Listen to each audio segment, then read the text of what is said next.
नमस्कार. आज आम्ही तुमच्या समोर एका गंभीर प्रश्नाची दखल घेत आहोत.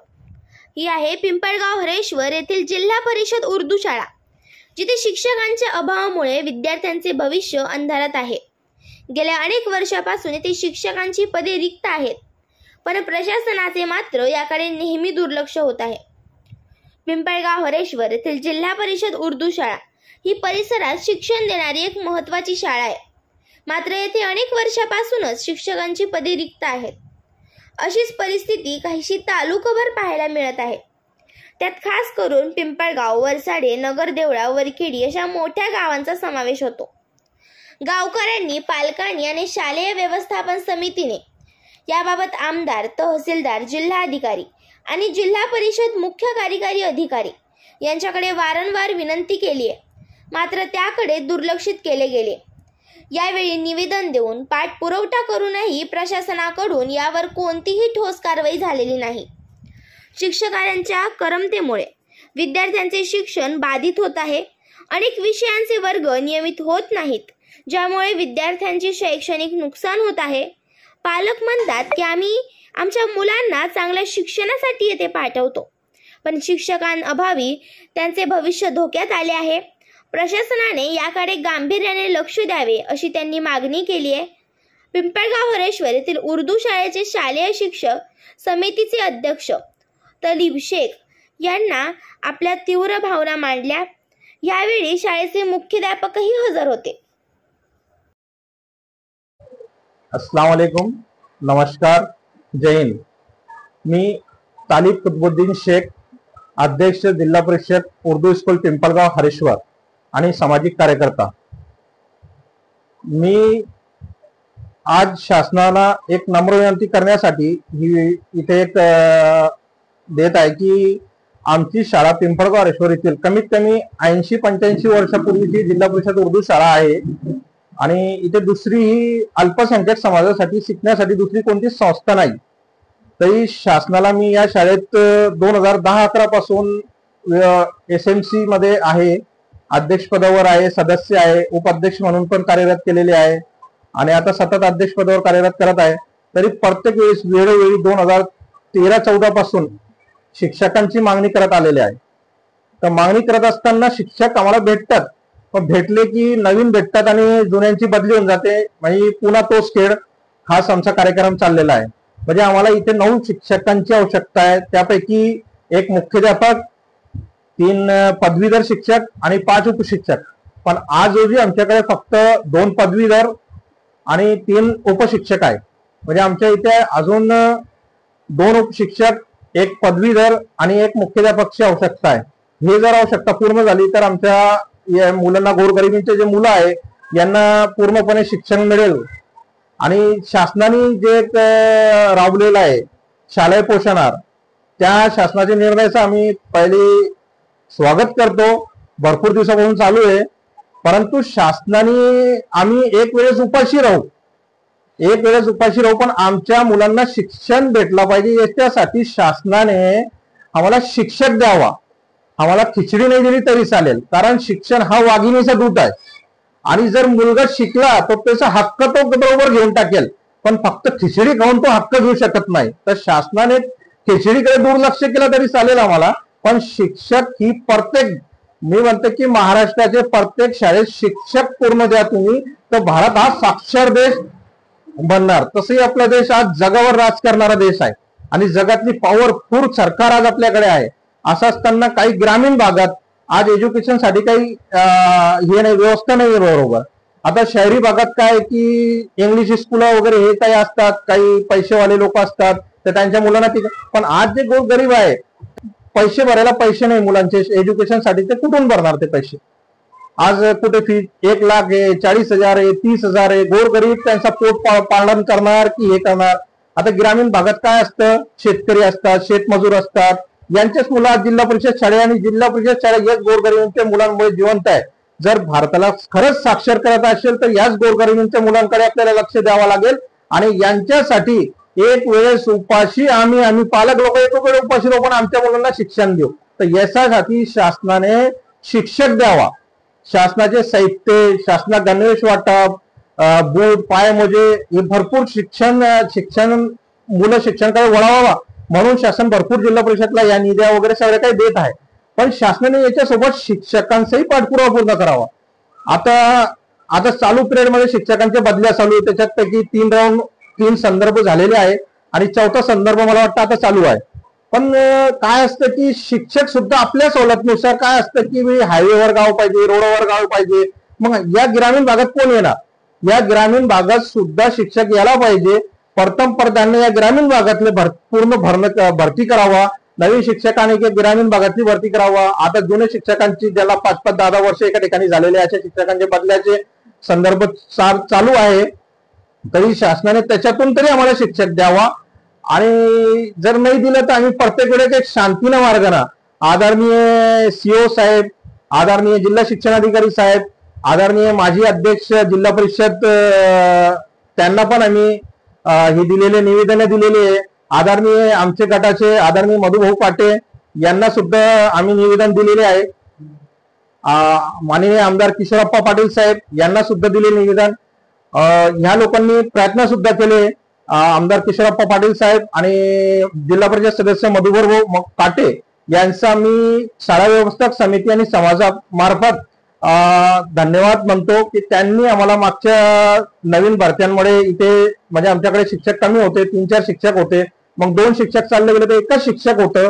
पण त्या लोकांनी आम्हाला 4 नवीन शिक्षक इथे दिले. त्याबद्दल या दोघांचा यांच्या प्रयत्नामुळे आमच्याकडे 4 शिक्षक नवीन आले. त्याबद्दल त्यांचाही आम्ही आमदार साहेबांचा आणि जिल्हा परिषद सदस्य मधुभाऊ पाटे यांचाही आभार व्यक्त करतो.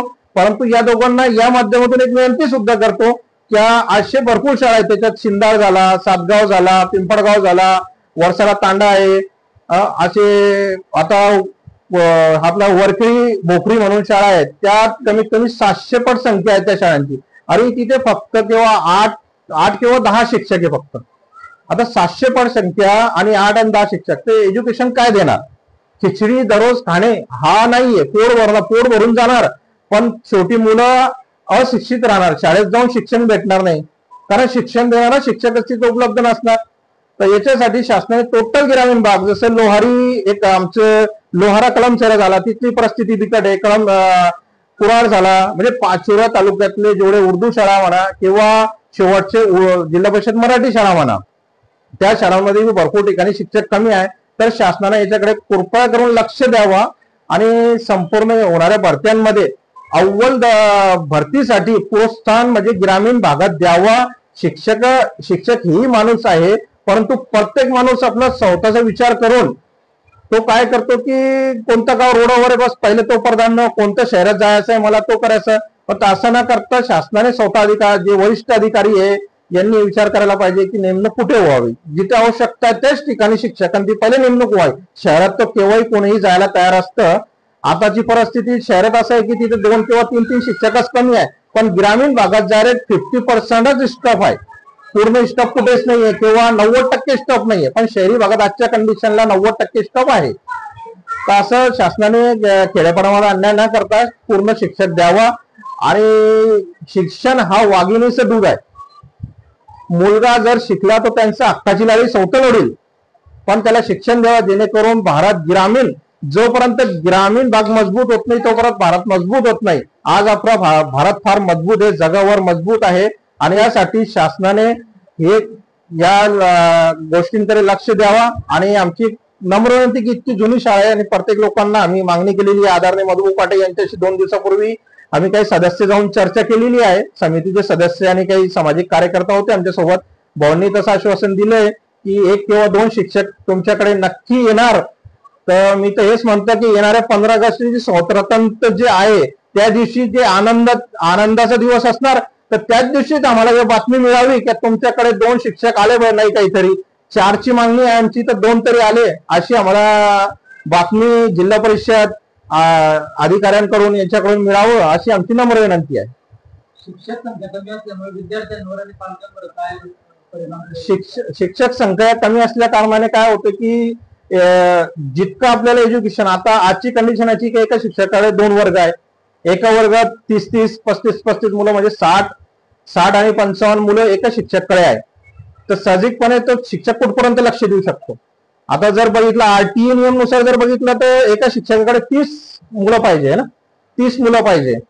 तर आरटीए नियम नुसार जरी बघितलं 30 मुलं, तर त्या हिशोबाने जर आपल्या शाळेत बघितलं तर आज आम्हाला 3 पदवीधर, 5 उपशिक्षक आणि 1 मुख्याध्यापक हे हवा, तेव्हा शिक्षणाला नियोजन बरोबर चालेल.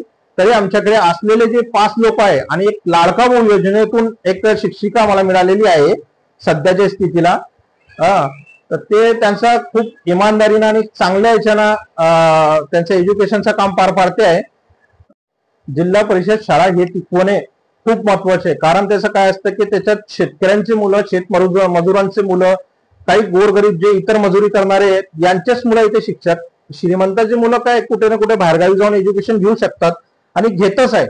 कारण जिल्हा परिषद मध्ये शिक्षक नसल्यामुळे त्याच्या शिक्षणाचा दर्जा खालवलेला आहे. त्यामुळे तेही काय करणार, नाविलाजाने ते लोक आपले मुलं बाहेर टाकून देत आहे. मुख्य कारण काय आहे? शैक्षणिक धोरण आणि त्याच्यात एक मुख्य कारण त्याचं हे की जिल्हा परिषदेचे जे शिक्षक आहेत त्यांच्यावर शाळा व्यतिरिक्त जे अतिरिक्त कामं जे शासन लावते ते शासनाने ते कामं त्यांना लावू नये. फक्त त्यांच्याकडून शाळेचे जे काही कामं असतील, मुलांबाबत जे कामं असतील तेच घ्यावा. आता भरपूर शिक्षक असतात त्यांच्याकडे बीएलओचे कामं असतात, काही दुसरे अदर कामं लागून जातात.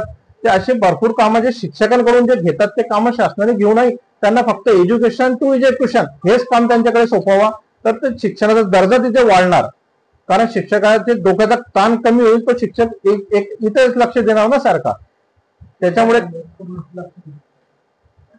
विद्यार्थ्यांवर पूर्णपणे तो केंद्र त्यांचा लक्षित राहील. सरांचा जे शिक्षक असतात त्यांचा, शिक्षकांना बाहेरचे मानसिक ताण म्हणजे काय असतं की बीएलओचं काम करा किंवा काही असला हे करा ते करा. शिक्षक प्रत्येक वेळेस काही ना काही जिल्हा परिषद शिक्षकावर हे काम येत राहतं. तर शासनाने गोरगरिबांच्या मुलं शिकतात या एज्युकेशनकडे खूप लक्ष देणं गरजेचं आहे. याच्यामुळे भारताची जर मुलगा शिकला तर काहीतरी तो बनणार करणार. आज म्हणजे इथे एज्युकेशन घेण्यासाठी जिल्हा परिषदला येणारे गोरगरिबांचेच मुले आहे. म्हणून शासनाने गरिबी हटाव येणारा शासनाने दिलेला आहे. तर गरिबी हटणार तर एज्युकेशन पासूनच. प्रथम आपण एज्युकेशन द्या. तर एज्युकेशन जर शिकणारा पोरगा एज्युकेशन असला तो काहीतरी तो उद्योग बी स्वतः करू शकतो त्याचा. जर शेवटी काय नाही शिकला, जिल्हा परिषद शाळा ठिकाणावर नसली तर मजुराचा मुलगा शेवटी मजुरच राहणार, शेतकरीचा मुलगा शेतकरीच राहणार. पण शेती जरी करणार असली तर ऍग्रिकल्चर करून तो शेती करेल, पण त्याला प्रथम शिक्षण चांगला भेटलं तर तो पुढच्या शाळेत जाणार. तर मीडियाच्या माध्यमातून तुम्हाला काय मागणी आहे? फक्त शिक्षक संख्या तुम्हाला पाहिजे की पूर्ण भरून पाहिजे आणि पूर्ण शिक्षकाची म्हणा? आमचा तर एकच प्रयत्न आहे. आज 10 वर्षापासून एकच प्रयत्न आहे की आमच्या शाळेत पण पूर्णपणे शिक्षक मिळावा आणि इतर शाळेत पण पूर्णपणे शिक्षक मिळावा. जे पण जिल्हा परिषदची शाळा आहे आणि एज्युकेशन घेऊन भरपूर लोक डीएड टीएड झालेले आहे. शासनाने त्यांची नियोजन लवकरात लावा. त्या भरतीची प्रक्रिया सुद्धा पूर्ण करावी, त्यांचाही विचार करावा. कारण भरपूर आता काय झालं की काही लोक म्हणतात डीएड काय करायचं, बीएड काय करायचं. समाजाचा सगळ्यात मोठा घडवणारा वस्तू म्हणजे हे काय आहे माहितीये की शिक्षक हा समाज घडवून आणणारा व्यक्ती. आणि आज शिक्षकासवर अन्याय असं झालेलं आहे. कारण बीएड करणारा मुलगा काही असला, बीएड करतो, शेवटी काही दुसऱ्या कामाला लागून जातो. आता कित्येक असे लोक आहे की बीएड केलेले, बीएससी केलेले, त्यांना नोकऱ्या नाही ते कुठेही कामं करतात. लोक काय करतात, काय करायचं डीएड करायचं, काय करून डीएड करायचं, काय करून बीएड करायचं. तर शासनाने असे शिकलेल्या लोकांवर सुद्धा अन्याय करू नये. यांचीही लवकरात लवकर नेमणूक करावी आणि नवीन जे राहिलेले लोक आहेत त्यांची तुरंत भरती करून प्रत्येक शाळेवर शिक्षक पूर्ण द्यावा, अशी आमची या सोशल मीडियाच्या माध्यमातून मागणी आहे. आणि मागणी भरपूर दिवसापासून चालू आहे. शिक्षक भेटता असे नाही, पण नवीन भेटले की जुने बदली, पूर्ण स्टाफ होतच नाही.